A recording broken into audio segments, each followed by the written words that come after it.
So I got a little box of these transistors here. So I decided to make some combinational logic gates.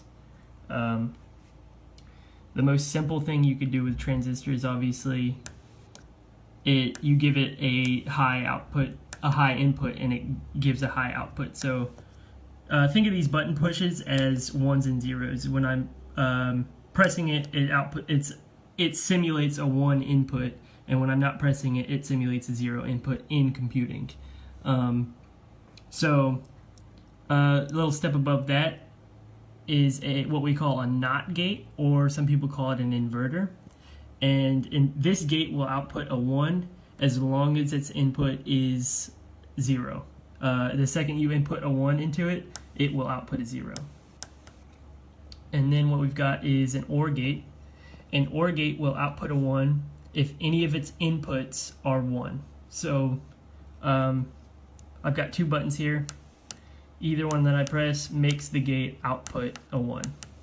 And I can press both of them, and all it cares is that at least one of its inputs is 1.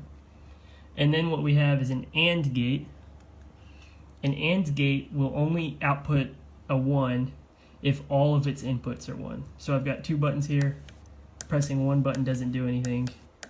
I have to press both buttons for the light to come on. So a combination of these gates, you can make what's called an exclusive OR gate. And so what an exclusive OR gate does is I can press either one of these buttons to make the light come on, but if I press both of them, the light won't come on. And if you are familiar with computing at all, you'll know that exclusive OR gates are the basis of what your computer uses to do simple math. So this is in your smartphone, it's in everything. Whenever you pull up the calculator and you're doing arithmetic, the brunt of that is being accomplished by an exclusive OR gate.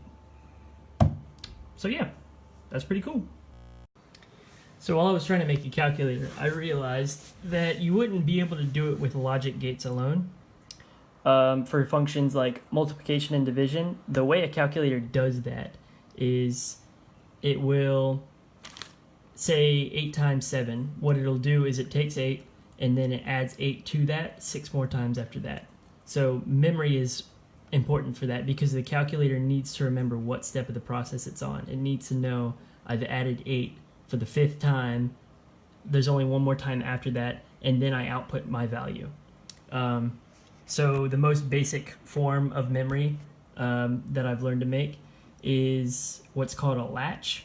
And basically what it does is its default state is 0, and then once it receives a 1, it keeps outputting 1 regardless. It's a toggle essentially, except at the moment there's no way to untoggle it. It'll continue to output 1 until it loses power. And that's called volatile memory if it requires power to hang on to its value. So one thing we can do so that we don't have to cut power from it is we can add another button effectively, and we'll put that right there. So now it has got a reset as well as a set. So at this point, this is what's called an SR latch, a set reset latch. And we can also put another light on there to visualize its reset state. So now I can see what state it's in by just looking at the lights. Effectively, now it's outputting a 0, and now it's outputting a 1. And anytime it loses power, it'll default back to its reset state. So that's pretty cool.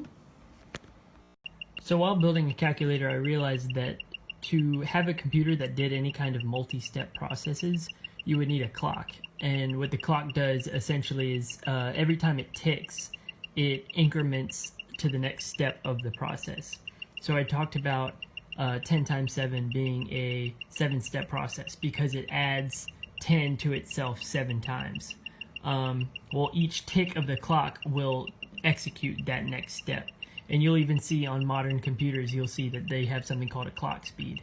And for example, if the clock speed were 800 megahertz, that would mean that the clock ticks 800 million times every second. So what I've got here is kind of like that. The weight on a grandfather clock is what keeps its time. It just swings back and forth.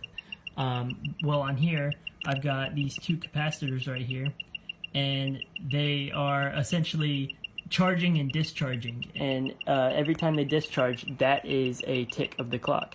And so I can actually change how fast they discharge with a resistor. The higher the resistance, the slower they charge and discharge. So I actually had the idea of putting a potentiometer on here, and you can actually adjust the clock speed. Oh, I slowed it down. But if I speed it up,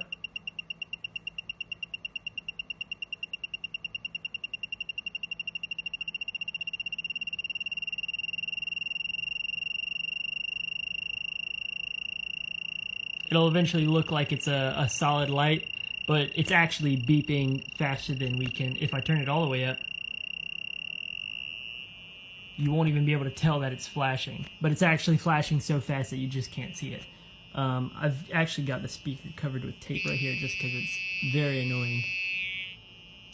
But so I realized that basically what I did is I just made a adjustable pulse width modulator, and that gave me an idea, because pulse width modulation is actually a way to send information, not just have a clock tick rate. So I actually, these are two separate modules with a 433 megahertz antenna transmitting to this one. And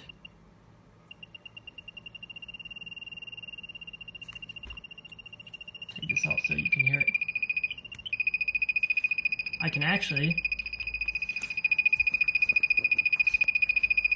walk over here with this. So I was actually thinking, I'm gonna turn that off because that's very annoying.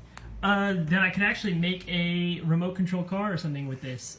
Just have each channel would just be a different frequency of that clock ticking. So if I wanted to turn left, I would make that clock tick at a duty cycle of 75%, or if I wanted to make it turn right, I would make it tick at 50% or something along those lines.